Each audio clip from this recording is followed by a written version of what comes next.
Hello there, everyone, and welcome to a new episode of the interview series where we dive deep into what it takes to stay in business. And today I am joined by Colleen. She is a licensed mental health counselor and she helps her clients to release trauma. And I invited her here because a lot of you have reacted really positively around the conversation of investment trauma. And before we get into it, good to have some context, right? So in 2025, we are no longer in the boom when it comes to investing in high ticket coaching packages. A lot of people have overinvested, made bad investments, and therefore they don't trust themselves. And a lot of the times when you are going to have calls with people, they're going to say, I have been burned before. And this is the reality of things. However, at the same time, we know that whenever we have a gap, either in our business, in our mindset, in our strategy, that we do need the help. So, how do we move forward given the current context? So, that's why I invited Colleen here because we want to hear everything she has to say about how layered investment trauma can be. So, welcome, Colleen. Would you like to introduce yourself? Thank you so much for having me here today. I'm really excited about this because for me, I know that in order to create success in your business, a lot of people offer strategy, but really 80% is psychology. And if you can't get out of your own way, then you can't implement the strategy that you really need to implement to see that success. So I'm really excited to have this conversation with you today. Thank you so much. Yay. Exciting. So, Colleen, can you give us, like, how would you define what investment trauma is within the context of making high ticket investments? So, this is actually a really big conversation that has a lot of layers to it. And I think the first thing to really talk about is what is trauma? Because when I have had clients in the past and I help them see that they have trauma, they thought that their childhood was great and wonderful and there were no problems at all. But when we actually dig deeper, they're like, oh my gosh, I have trauma. I'm like, yes. So let's first talk about what is trauma. So making a bad investment is different from like trauma. So a bad investment is like, okay, I worked with this coach or healer or therapist or whatever it is that you invested in, and it didn't really work for me.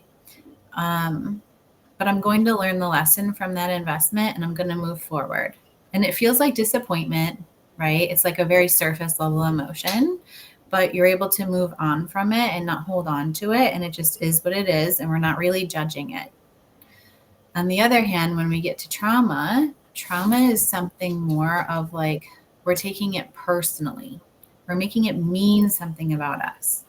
And therefore, it results in us like questioning our worth, questioning our intuition, or like our ability to trust ourselves in the process. And then when we go to invest in the future, all of that is starting to come up again. And then we don't make that investment because of what happened before. And so that's really investment trauma Yes. on like a very surface level of what trauma is. Yeah, and when we were connecting, you told me, when that decision making process is going to happen, that someone has to make that decision, a lot of things get activated. Like for that person that maybe went through that but doesn't know how to name it, like what would you say is actually getting activated subconsciously and also in their bodies? Okay. So let's actually go back to like what is trauma so that we can then understand how things are being activated. So, very simply, I will put it you have like, let's just say you only have two parts of your brain. You have your short term memory and you have your long term memory. So, the way that it works is every day new information comes into the short term memory. And then at night, when you go to sleep, you will go through different stages of sleep repeatedly. One of those stages of sleep is REM sleep, rapid eye movement. Most people hear about this. During this stage, it's kind of freaky because your eyes literally go back and forth inside of your head. But what's happening is everything that you learned from today that's in your short term memory is moving over to the long term memory during rapid eye movement sleep. And it's storing it away so that tomorrow you wake up and you remember what happened and everything feels great. On the other hand, sometimes we go through events in our day, and those events are like really emotional, or maybe they're shocking, or maybe they just have like heaviness to them. And we don't have anyone to really process those things with. We don't really know how to make sense of it. And so those things actually get stuck in the short term memory. And because they're stuck in the short term memory, what will happen is when you think about something from the past and it bothers you, that's actually a sign that it's in your short term memory. And that's actually a sign that it's trauma. And every trauma that we have, we hold a negative belief about ourselves that's associated with it. And it's also stuck in the body. And so you can tell a trauma by those three things. On a scale of 0 to 10, it'll bother you somewhere. It won't be a 0. If it's a 0, it's in the long term. If it's not a 0, it's in the short term and it's considered a trauma. You have a negative belief about yourself and you feel it in your body. Did I answer your question? Yes, yes, yes. But and I guess the question then is for that person that is going through that, Mm-hmm. how do they move forward within their bodies to let go of the past? Right? Like typical like talk therapy or like talk coaching, whatever you want to say, like will not actually be that effective because it's a trauma and it's in the short term. So they really need something that's going to help them move that memory and process it over from the short term to the long term where they can store it away and get rid of that negative belief about themselves and clear out their body so they can feel lighter and they can trust themselves again and be rooted back into like the full essence of who they truly are. So Mm-hmm. a lot of times it'll show up with like at first you'll notice that you're thinking certain things about it. So it could be like, am I worth this investment? Or it could be like, I shouldn't need this. Like other people are figuring it out. Like, why am I not figuring it out? And we're like hard on ourselves about it. Or for women, especially, it's like, it's selfish if I spend this money on myself. Like, I should really spend it on my kids, or I should really spend it on something else, but like not me. And Mm-hmm. that's also like identifying trauma wounds in there. Um, or also, like, what if I do it and nothing changes? Like, that's a big Mm-hmm. one for people too. Um, so those Yeah. things, but can you hear in there how they're taking it personally and how they're Yeah. like making it mean something about them? Mm-hmm. Mm-hmm. But So yes, I also wonder then what is the difference between these thoughts and just the general fear that comes up from actually having to invest 10,000, which is, it's not 500 USD, it's 10,000. So how do we differentiate between just the fear of the buying process and actually the trauma? so you might not like this answer, but fear is actually trauma. Wow. Uh-huh. Because fear is actually an illusion, right? Like there really isn't anything to be afraid of, but fear is often rooted in like fear of failure or fear of visibility or fear of success. And these can all be linked back to something that happened that created that fear of failure or visibility or success. Right. So this goes back to what you were telling me as well about experiences in the seventh grade that actually come up when you have to make that investment decision, right? So it's so layered in the sense that it's not only within the context of, hey, I'm growing my business, I've made bad investments that I didn't process, but also my childhood. Right. Yep. So we had an earlier conversation where I talked about that seventh grade thing. So just for our listeners to have a better understanding of that, I gave the example of it's like you're doing a presentation in seventh grade, English class, let's say, or social studies class, it doesn't matter. And you're doing this presentation, you're already nervous, but then you hear these children like snickering in the back of the class, and you're like, oh my God, like they're laughing at me. They think I'm stupid. My presentation isn't good enough. Like you start making it about yourself. And then you go home and your parents are like, how did your day go? and you say, "This is the worst day of my life. I gave my presentation and people were laughing at me and it was horrible." And your parents don't meet your emotional needs in that moment. They don't give you empathy. They don't talk to you about how you think and how you feel and make you feel better and process through that stuff with you to help it go from the short term to the long term. And so at night, when you go to sleep, your filer guy in your brain is like, I don't know where to store this. I don't know, like it needs to go to the long term. It needs to find a neural network to belong to, but it's so emotional and she's making it mean something about her. And it's just so heavy that he leaves it there.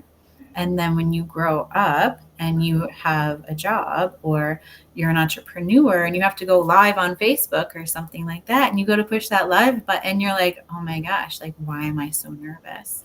Why is this bothering me so much? Why do I feel so anxious? Why is it in my chest? And if you took a minute to really think about it, you would remember that trauma that happened to you in the seventh grade when you were giving your presentation. And when you think about that, it still bothers you, which means it's showing up in your life now in this type of way. That's why it's so important to work on our past traumas, because they always show up in our present life. Yeah, especially in business where, at the end of the day, it is logic, right? It's like, okay, you have to do this input, but then as you're going through that, you're like, whoa, this maybe doesn't feel as great as I would like it to feel. And this conversation, it's so layered because obviously as the ones that are selling the services, we want to help our clients get to a certain outcome. And when they have to make that decision, we probably aren't super aware of what they might be going through, and that, hey, it's not only the logic of your program, the emotions that come up then, but also things from the past. So how do we, as the service providers, how do you think we should be navigating that? I'm sorry. So are you saying, how do we navigate it as we're like trying to sell them our product? Yeah, how do we help them in that decision making process so they feel like we are supporting them? Okay. So, first of all, you have to manage your own stuff, right? So, if I'm talking to one of my clients who's trying to sell their product, I'm going to make sure that they're 100% good with selling. So I have to make sure that they don't have any trauma investment stuff coming up for them. I have to make sure that when they go to sell, that they don't go into freeze or fight or flight. I have to make sure that like they're good within themselves and they feel comfortable selling, and when they get a no, they're not taking it personally. And so first you have to work on yourself and make sure that you're completely good. Like you don't need the sale. And that's how Hmm. you have to show up. And then after you're able to show up like that, then you have to really hold space for the person. And you have to really be able to like use your intuition and your empathy to really be like, okay, where is this person at? Because everything that they're saying to you is coming from somewhere. They're not really saying it to you. They're saying it about their past experiences because they really have no idea what it's like to work with you yet. Right. So everything that's coming up for them is an indicator of what they've been through. And so you're really just like holding a mirror for them that's like so powerful that they remember who they are and they choose themselves in the process instead of choosing what they've been through before that caused the trauma in the first place. Does that make sense? Yes, yes, it does. Because typically, what they will say is, I've been in a situation like this before where I thought that this was the investment and I went for it and it Mhm. wasn't what I expected. So here I am in that situation again. And I just do not trust myself that I Yeah, need. This is literally what they will exactly. say. And Uh-huh. in my experience, in that minute, like there's no purpose of pushing. It's more like leaning backwards and being the one that's asking the right question so that they can answer it for themselves and they can make that decision from, hey, either connecting with the future self or more from an empowered perspective. but it gets so deep that it's like, whoa, are we having a therapy session right now where we are talking about limiting beliefs and where those are coming from? So how do you typically help your clients release this trauma? If they're the one that wants to buy the offer, Mm-hmm. okay, so let's just imagine that they know that they need to work on messaging for marketing, okay? And they want to buy this offer, and this offer is 10K. And they're saying to me, Colleen, I'm really afraid. I know this is my next level. I know this is what I need to do next, but I'm really scared because the last time I did it, last time I invested, it didn't go so well. And so I'm afraid to invest again. So the topic that we're working with is actually fear of investing. This is what I'm saying. Fear is trauma, right? So fear of investing. And then I will say to them, this is a super powerful question that I ask myself, that I encourage everyone to ask themselves. Okay. So, like, listen up to this one. When you think about the thing that bothers you, okay, when you think about the fear of investing, what negative belief do you have about yourself? Yeah. Okay. You can also ask yourself, what am I making this mean about me? Because we're taking it personally. Something happened to us and we're making it mean something.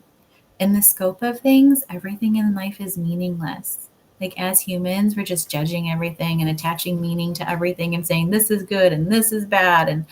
But in all actuality, everything is just an experience leading us down the path somewhere. And we figure out what we prefer and what we don't prefer, and we just move through it. Right. But if we're judging it, saying, oh, I can't trust it, or oh, it's not safe, or whatever it is that we're making it mean, it's going to stop us every time. Yeah. So we figure out that meaning that we're attaching to it. And then we scan the body and we figure out, okay, like, where is this past trauma coming up in the body? And then sometimes, depending on the person, I'll just have them like close their eyes and feel into that feeling that they feel, and feel into that thought that they're having of like, I can't trust myself or whatever it is. And just have them like kind of think back to an earlier time in life where they might have thought the same thing or felt the same way. And that will typically help you see the root of where that is coming from. And then we clear up the root, and then they're able to go invest in the thing that they feel like they need to invest in. Mm-hmm.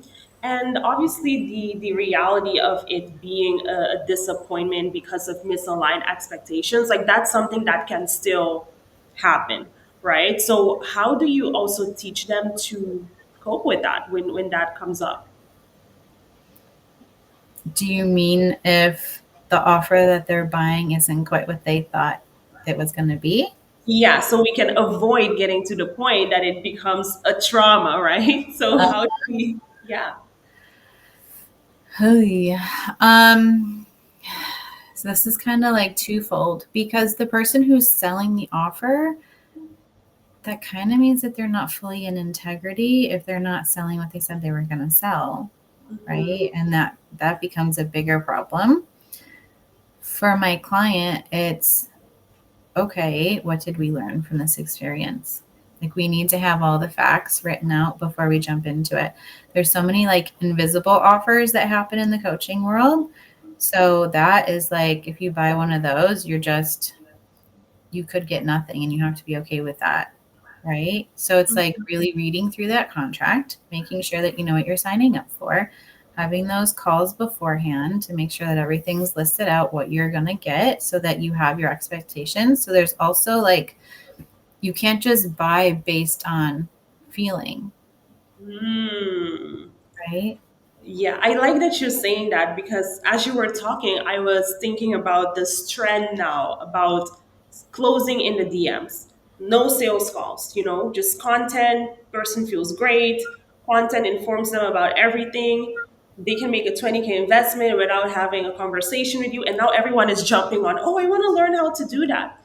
And in my experience as someone that teaches women how to communicate about their offers, I'm like, okay, I think that's a good skill to have, but are you doing it out of avoidance of having that conversation, or are you doing it because your business is scaling so much and now you have to move sales into the DMs as well? So I like that you brought that up about having to, have a conversation with the person that you're about to invest, 10K in, so that you have that relationship. Like, what is your perspective then within the broader scheme of, okay, ethical sales, trauma informed coaching, and when we're doing the sales, actually having the call, and why that's so important? So for me, I don't work with anybody until I have like an initial call with them that's typically like an hour long. And I know that's really long, but for me, I need to make sure that I can deliver on what they're asking me for. And I need to make sure that they're ready for what we're going to actually be doing together because my work is so fast and so deep. Like if that person doesn't want change now, they might be saying that they want the change now, but they might actually be scared of the person that they're going to be if they no longer have that fear, if they no longer have that anxiety, or they no longer have that depression, because that's who they've been their whole life, right? So if they're not ready to actually make the change and be that person now, I don't want to work with them right now, right? I need to give them space. I need them to think about that, to work on that, to do what they have to do so that they can come to the table and do the work that we're going to do together. And that might, for some people, be like, oh my God, but you could have had a sale. But for me, it's way more important that every person I work with is so aligned to work with me that my results are always amazing. And then that creates referrals. And then I get more sales because I did what I was meant to do and I did what I was supposed to do and what I said I was going to do. And that's why that initial call is so important to make sure that it's a good relationship. Yeah. Yeah, we are aligned there. Like I'm able to sign deals in DMs, but it's always from people that I've already spoken with in the past and that I know. Like I really find it so odd that someone just looks at my content and then they're like, hey, here's my 20K. I'm like, are you okay? I personally would never, I would never do that. So I really like that we talked about that, because I think it's so important to have discernment as well. Like we cannot say, hey, we need to, be more vigilant about investments, about really understanding what we are buying, and then at the same time say, no, let's all learn how to only close people without having to take any sales call, and really understanding when in your business that's the relevant thing to do. So thank you so much for highlighting all of this. In your perspective, if someone wants to make an investment, we already spoke about the questions that you think they should ask themselves. For that person that right now is really over investing, because we also have that side of things, what is your perspective on how they have to go about, maybe slowing things down, etc.? People can get stuck in a loop. I have seen this so much with people who just buy the next thing, buy the next thing, buy the next thing. It's almost like the shiny object syndrome where they're like, oh, I think I need that. Oh, I think I need that. And they're getting all these tools and they're getting all this strategy and all these things. But they're not actually going anywhere. And I hate to say that, but they're really not. There's nothing changing about them. They're not progressing. I feel like this might be triggering somebody who's listening right now. And I'm sorry if it is. Check in with yourself. What am I making it mean about me? Right? But this is like a symptom of trauma at the same time, right? Like avoidance is a symptom of trauma where it's I get excited about the thing, I want the thing, I buy the thing, I do the thing, and then I feel kind of like shame because I'm not really doing anything with the thing. And instead of staying in that feeling, I don't want to feel it anymore. So what's the next thing? And then we get stuck in the loop. And so if you feel like you're buying, buying, buying, it's time to embody, embody, embody, right? And for me, I take the thing, I do the class, and then I have the space. Because number one, I learned from one of my mentors, she's the biggest contemplator I've ever seen in my life. And she will contemplate everything and how it relates back to her. And I love that quality about her. And I try to take that on and do the same thing in my life. Everything I learn, I'm not just being like, okay, this is it. This is how you do it. And I take that and I go, right? Like when I learned EMDR, there's so many parts of EMDR that don't need to be done that only prolong the process of the person getting results. And so I don't do that. But it's because I had to contemplate those things. And I had to say, okay, how is this working? What's it really doing? Do I really need that? Right. And so taking it and owning it, everything that you're learning, making it your own. And then when you feel like you've got it and you've embodied it, then what's my next level? And then let's invest next, right? Otherwise, you're Yeah. actually staying at the same level because you as a person, you're not changing. So everything you're doing is here.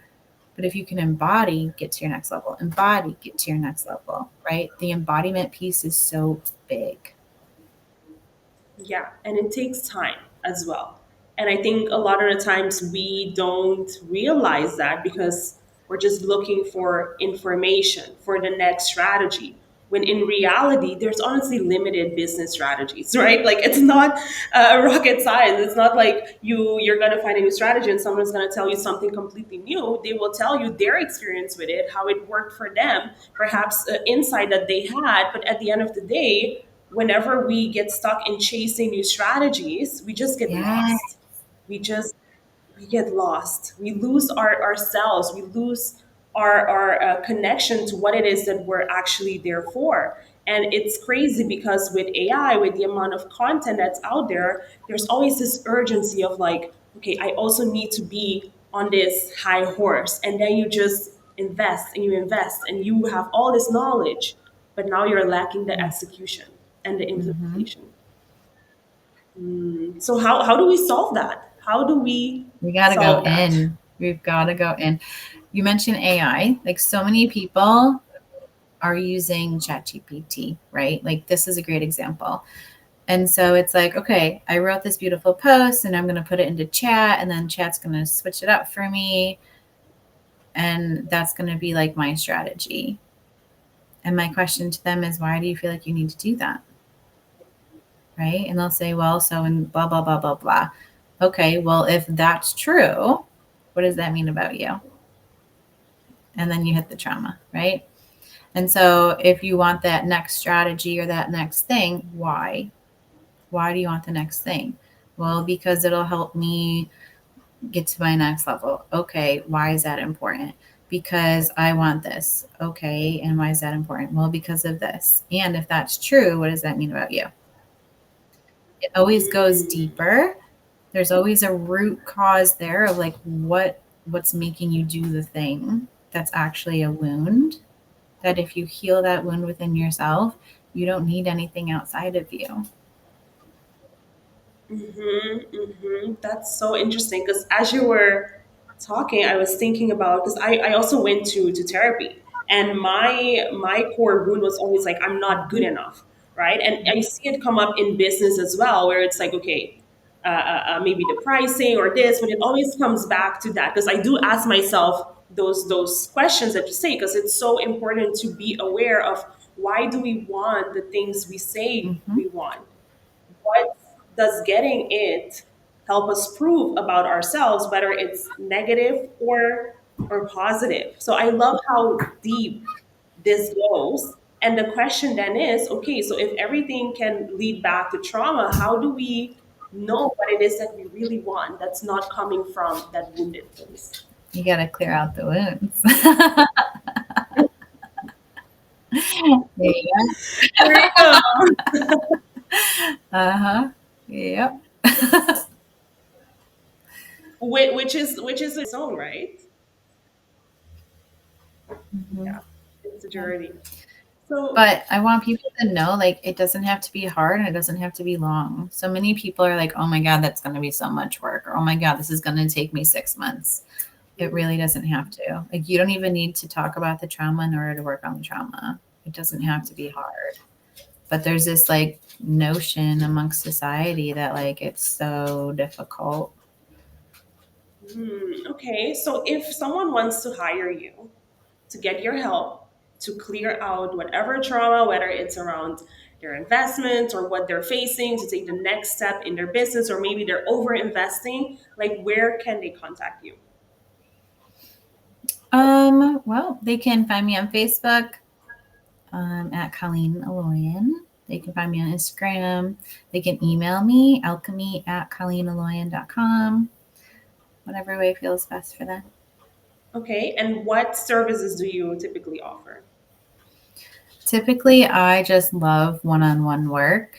I really just like to get to the root and quickly clear it out and get people on their way. Like, my goal is for people to not need me anymore and for it to be the quickest process and the most like I love the initial session that I have with people because their face is always the same. It's like this shock of like, how could it be gone so quick? I've carried this for years. That's my favorite part. Amazing. Okay, well, everyone go contact Colleen and also connect with her on Facebook, on Instagram, and make sure to always ask yourself those deeper questions because they are so important because business is so layered. It goes back to our childhood, who we are as people, and we just want to make sure that we continue moving forward. Okay, thank you so much, and I will see you in the next episode. Bye.